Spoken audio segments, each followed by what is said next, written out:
Good evening and welcome to Coach World TV. My name is Terry Yoffe and tonight as my guest I have Dani Ticktin Koplik. Hi Dani. Hi Terry. How are you? I'm great. Nice to see you. I want to thank you for coming out on Halloween. As you can see, we're all prepared. We've got a jack-o'-lantern. She's got black on. I've got black and orange on. It's kind of fun to be here on Halloween, and yes, we don't have masks on. These are our real faces. Yes, so. I'm sorry to say. So it might be a little scary, but we're going to have a good time. Anyway, so Dani is the principal of DTK Resources, and what she is an executive and performance coach, and she is also the creator of Bubble to Boardroom. So, Dani. Yes. Executive and performance coach and Bubble to Boardroom.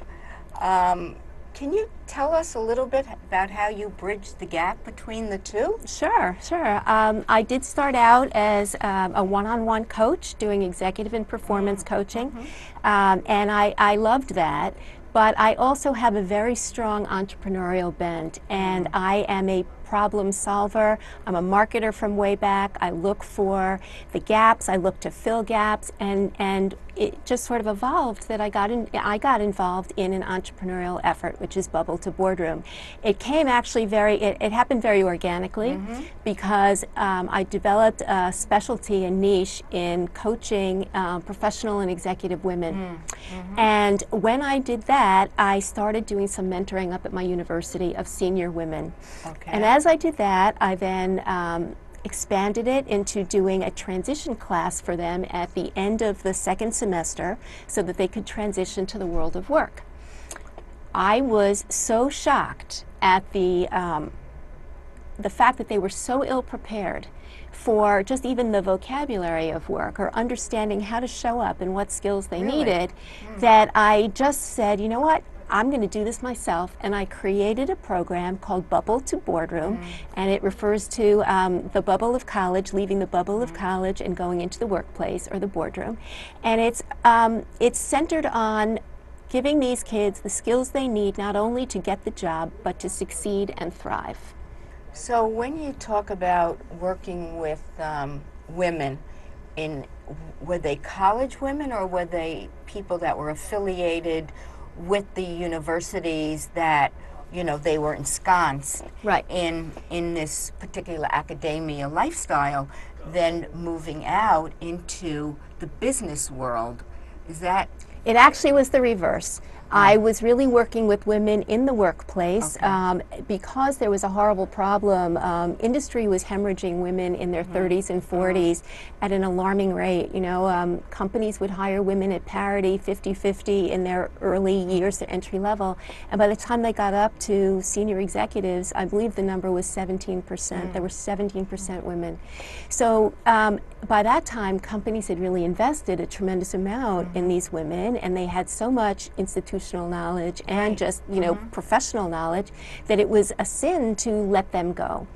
So companies started addressing how they were going to retain these women, and I always sort of am a little bit against the flow, and they came up with a couple of sort of institutional fixes that I still didn't think were right. But so because I'm a coach and I've got this coaching head, I knew it was all about how you retain the thinking and how you affect change, and so I very much enjoyed working with the executive women. Because I had that specialty, I was asked to mentor up at the university, and that was the senior women, and then it sort of morphed into the Bubble to Boardroom. Okay, got it. So tell us about Bubble to Boardroom, because I have to tell you, I met Dani a couple of years ago and got drawn in to Bubble to Boardroom, and it's so needed and so such an amazing event, and gives so much knowledge to these young Gen Y millennials today who are getting out of school and entering the business world. Bubble to Boardroom really, I think, has carved out a very specific niche that hasn't been dealt with before. You know, most programs geared toward this generation offer them resume skills, resume coaching, interview coaching, all of that is valid. You know, how to work the social media to find leads. All of that is really valid, but if you don't have the stuff, if you don't know how to show up every day, to show initiative, if you're not proactive, if you don't have all these other skills, it's a waste, because the idea is you want to get the job and you want to keep it and you want to grow a career. My generation of parents is very much to blame, in my opinion, for what we're turning out in this generation. We have been so involved in their lives, and we have so done everything for them, have not wanted them to experience a moment of discomfort or deprivation that they lack. Obviously, it's not every child, but you know, they lack the inner resources, they lack the initiative to find things out for themselves. And it's so interesting, because whereas social media, whereas they think that they are connected through social media, it's really impossible to have 700 good friends on Facebook. It's not possible. So they are connective but not connected, and they don't understand that when they go out into the workplace, they need to connect with people. I would say, especially if they're going on interviews, I know that, you know, certainly being on all these social medias myself and having clients and listening to them, that a lot of companies or recruiters find people from LinkedIn or wherever, but they still, I would imagine, have to go and have an interview in person.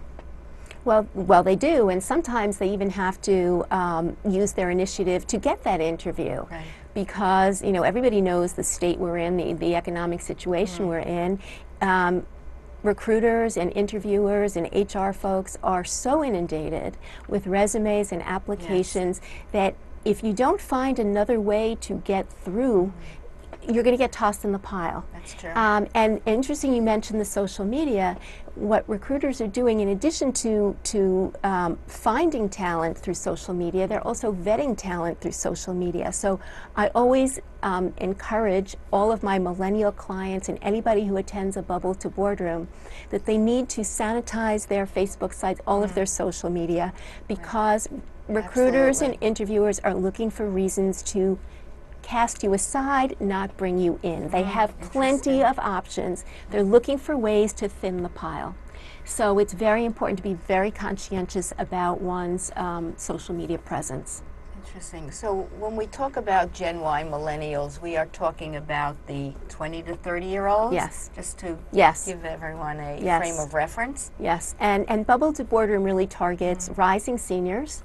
It targets recent grads, new hires, and what we call emerging professionals, because a lot of these kids came out of school, maybe they got a job, but they might have been downsized, so they're looking for their next job, and a lot of people are in transition. So all of these skills pertain. I mean, these are the skills that people need to show up and be effective in the 21st century. We have a global economy, and there's just so many more skills that are necessary besides just the quantitative.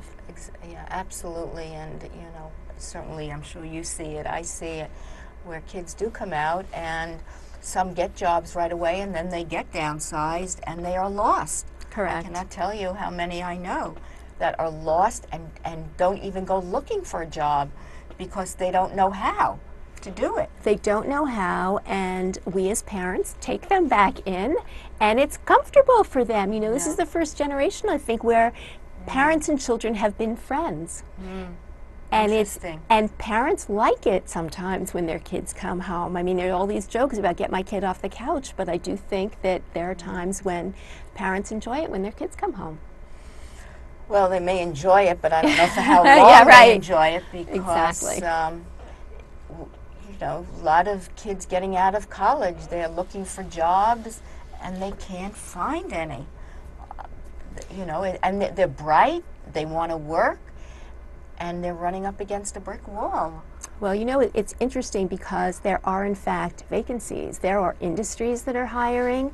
There are even companies within maybe even, you know, stressed industries that are hiring, but they are having a hard time finding candidates with the right skills. So Okay. the idea here is something I tell these kids as well, is that they have to be lifelong learners. Their skills, their work skills have to be in place. That is the price of admission. That is not the exception anymore. That's what you need to show up with. It's everything else you do on top of that that will distinguish you, and that's what we try to teach at Bubble to Boardroom. Right. So kids getting out of school, they really don't have that much work experience. Maybe they've worked summers, maybe they've done part-time, but they're still novices. And going into an interview, how much do they really know about interviewing? I mean, resume, yeah, they can get somebody to help them with their resume. So it casts a light on what they might have qualifications for. But certainly interviewing skills, most of these young people have no idea about interviewing skills, and from what I've heard, and you've been one person that's told me, is that it's really a psychological game, that some of these interviewers ask questions that young people are not prepared to answer, that they don't know the answers. You know, that's going to be true in life. There are going to be times when we don't know answers. The idea is to have a certain kind of presence, to be able to say, I don't know, let me get back to you, let me think about it. So part of the Bubble to Boardroom philosophy also is to teach primarily the tentpole skill that needs to be taught in any training situation, any professional situation, is communication skills. That is the tentpole of absolutely everything. So I contend that if kids know how to communicate, and the first rule of communication is active listening, if they know how to listen and they know how to speak and express themselves in ways that their audience will be able to absorb, they will be a much better interview. And if they understand what it takes to connect with someone, to be interested in them, to show the initiative, to do their homework, I mean, it's really not, I don't think, rocket science. It's a question of altering their mindset and their sensibility to understand it's not about them per se, it's about what problem they can solve for the person who's going to be hiring them. Right. So do schools do kids a justice or injustice by possibly not really having communication classes where they can brush up or really learn a little bit about communication? A lot of these young people coming out of college, you know, communication for them is texting and That's correct. and emailing and, you know, TXT and LOL and every you know, way to be as brief as possible.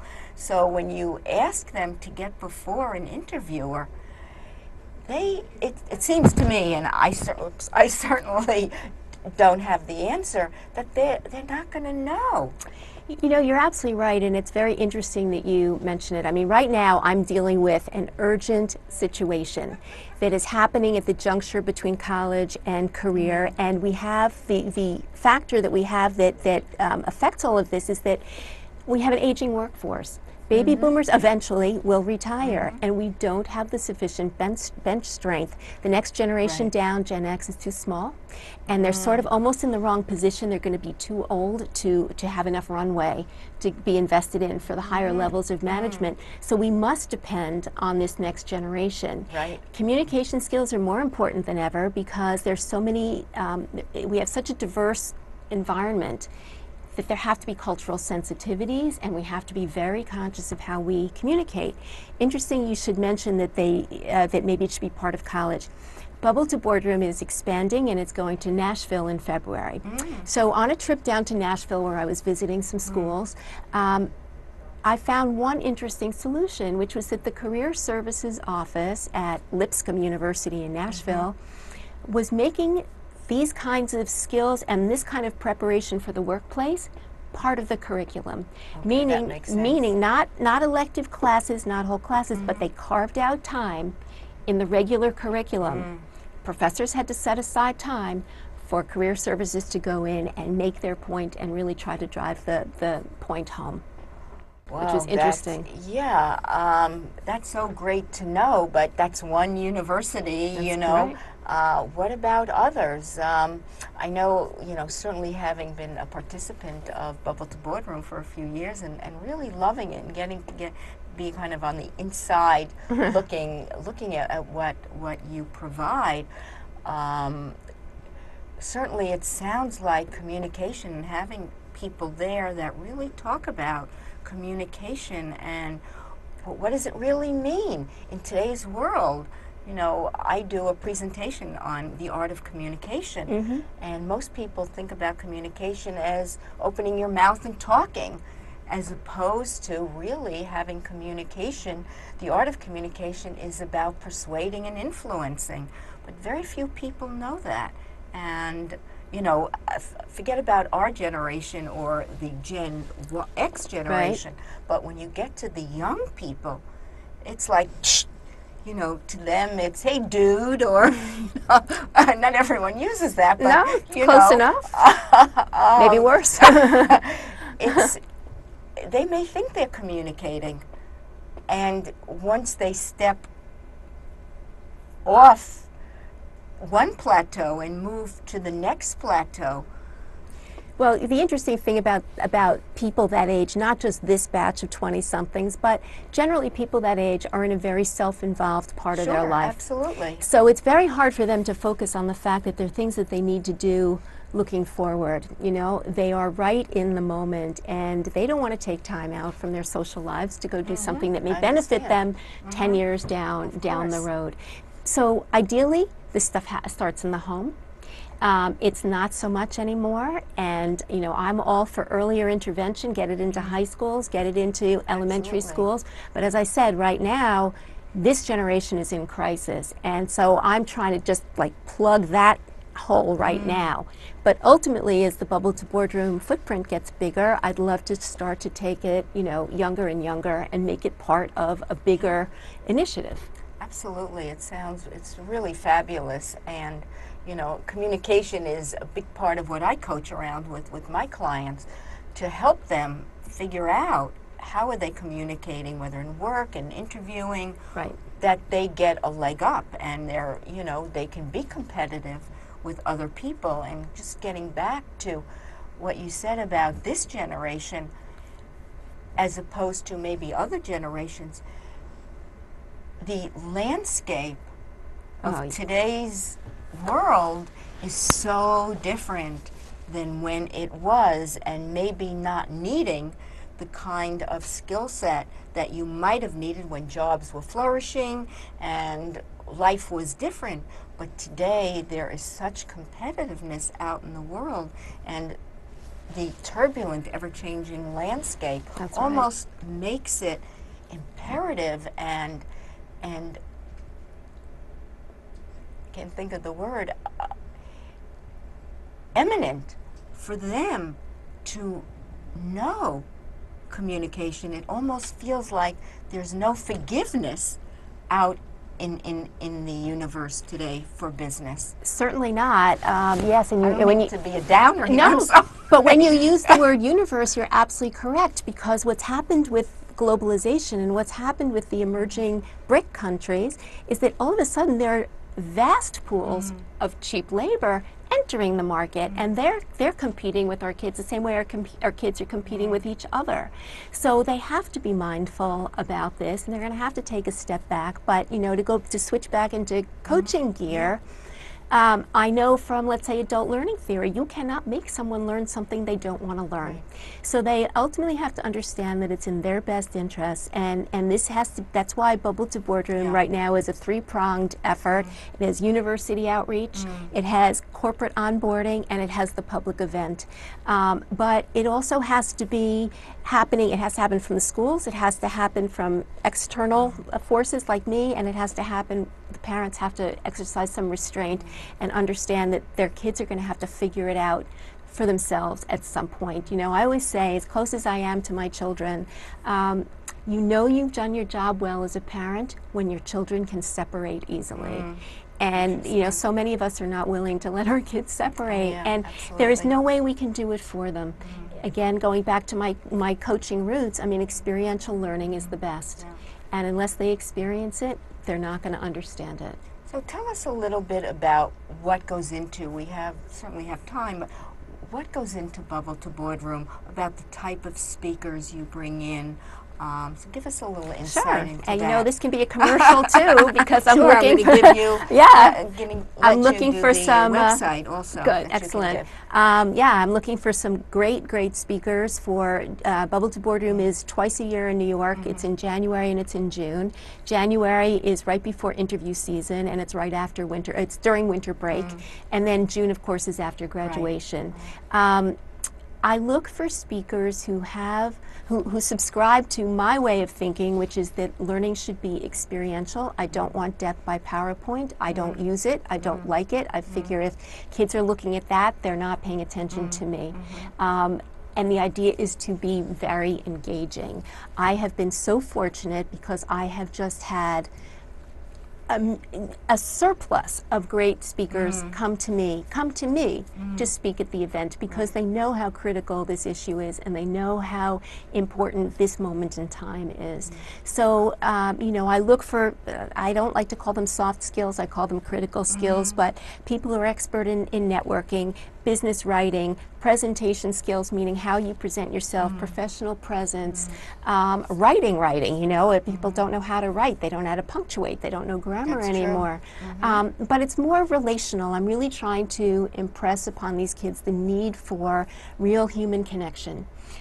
So again, it's the networking, it's professional presence, it's etiquette. You know, I said don't snicker. Etiquette is really important. It is a social lubricant, and it can, again, it's like the resume, or it's like your social media presence. If you've got the wrong thing going on there, it can act against you. If you act properly and you show the right professional etiquette, it may not get you in, but if you don't do it, it can certainly keep you out. So I'm looking for engaged people who are committed and understand that this is an interactive environment, and I like the speakers to stick around for a little while, engage with the kids, a lot of Q&A, and I'm also looking for people for my panel discussion. In June of this year, I brought in HR experts and an executive coach and a staffing agency to come in and tell these kids really what it looks like out there and what they're looking for specifically. And when you bring these different types of people in, are there people there that the young people can network with, where there's opportunity to maybe get a foot in the door somewhere? They are free to bring their resumes. This is a different model. This is not a career fair, a job fair, career expo, whatever. It's not. There aren't exhibits and like that. But there will be people there, and they will admire initiative, I imagine. And the idea is to get a conversation going, not to throw yourself at somebody, right? And one of the premises of the kind of networking that I teach is that it's not about selling yourself. It's about making connections and trying to help other people. So if you really connect with someone, follow up. You must follow up afterwards. So yes, there will be opportunities during discussion, during lunch, whatever, but it is not a strict job fair. I knew but some that, people don't get that, so I just want to make No, sure. that's great. And you know, I've been fortunate enough to be one of the coaches with Bubble to Boardroom, and to The preeminent coach. Thank you. And to be able to meet with some of these young people and try and answer the best I can, or give them some kind of direction or guidance as to what next steps would be for them and what's the best approach for them to take, because they are stepping into a very different landscape. And other than, you know, when in academia you're certainly kind of in a bubble. Yes. And then stepping out of the bubble into the business world can be frightening for a lot of these kids. And finding that first job can be daunting. Can be daunting. We're certainly not putting any negativity here or spin on that, but it's just really what's happening out in the world. I would say that Terry is a great example of the kind of person we try to bring into Bubble to Boardroom, because Bubble to Boardroom is all about generosity of spirit. And again, from the coaching point of view, I very much believe in modeling behavior, so that if we are generous to them, they don't pay a dime. This is a sponsored event, you know, looking for corporate sponsors too, if anybody is out there. And again, I'll just change that model a little bit. I'm really looking for partners, I'm not looking for sponsors. Sponsors to me feel like it's a one-way flow of largesse. I want to reflect back on my partners some benefit as well. In addition to, giving them a more prepared workforce, I feel like it gives them the opportunity to be on the right side of a positive initiative that is doing something now, grassroots, if you will. Yeah. But yes, the generosity is a very important piece, and so that's what we try to model. It's a really great event, and if anyone is interested, what's the website they can go to? The website to observe, to see the information about previous bubbles is www.bubble2boardroom.com, and it's the numeral 2. So it's www.bubble2boardroom.com. And if you want to contact me directly and you have some interest in participating, it is DTK, as in Dani Ticktin Koplik, DTK at dtkresources.com. And just as a little incentive, the New York event is held at the New York Athletic Club, which is a majestic facility. It is wonderful. There's lunch, and there are other great people to chat with. So I welcome people to investigate and call me, find out more. Oh, it's great. So we have a couple of more minutes. What else would you like to impart as maybe last words? I mean, we certainly have about 2 or 3 more minutes. Sure. I have taken my coaching into a sort of a training area. And so I'm going to challenge everybody out there to help me out here.